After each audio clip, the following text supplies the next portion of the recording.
Spoilers ahead. Return of the Obra Dinn. 1802. The merchant ship Obra Dinn sets out for the Orient.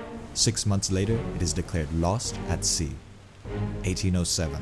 The Obra Dinn drifts into port at Falmouth, heavily damaged and with no sign of crew. You, an insurance investigator for the East India Company, are dispatched to prepare an assessment of damages. Your goal is to discover the fates of all that were on board, how they died and who is responsible, or how they disappeared. To help you along, you have been given 2 things: a book that will fill itself out whenever you find a clue, and a compass that lets you witness a corpse's moment of death. This is one of the game's main mechanics, and it is executed beautifully. Here's an example of the first scene.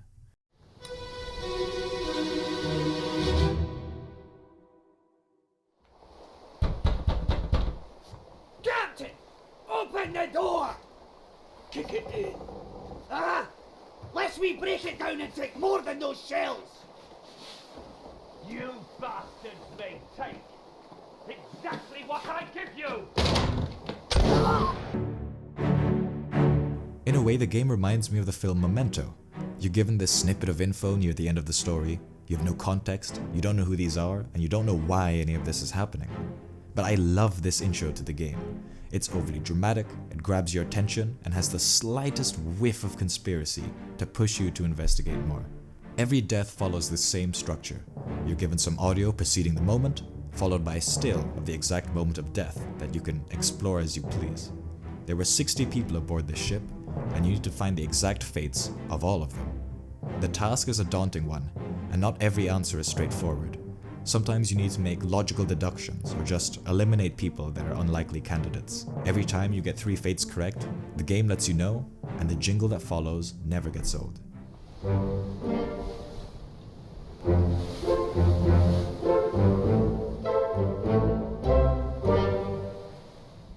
It marks your progress, but also keeps your spirits up. Nothing is more satisfying than finding out that the deduction you made was correct. Obra Dinn is first and foremost a mystery adventure game. There is no fighting, there isn't even jumping. All you do is explore the ship and investigate each death. The fun comes from figuring out who is who and who killed who. The art style is rendered at a 1-bit resolution, but the simple visuals look strangely beautiful and make the audio and amazing soundtrack stand out more than ever. The voice acting and sound effects are great, and paying extra attention to what is being said or the sounds that are being made only help you in your investigating. Here are a couple examples. Oh no! You're cut! Don't leave me. Bear up, son. I'll stay with you. Tell Pete's mother I tried my best. Aye. To pull him back, to save him. You tell her yourself. Brennan! Bring the surgeon's kit!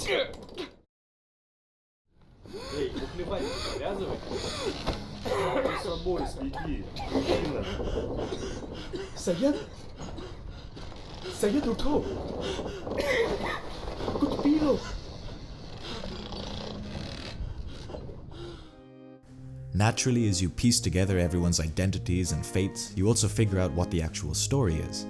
You don't view every death in chronological order, so the story only makes the most sense once you've figured out everyone's fates. You start to feel strangely empathetic for some of the crew members. Sometimes you view them in dozens of memories, and every time you see them, you're reminded that you know exactly how they die. Between all the tragedy and adventure are plots being planned and twists being turned. This isn't a game about figuring out who shot who.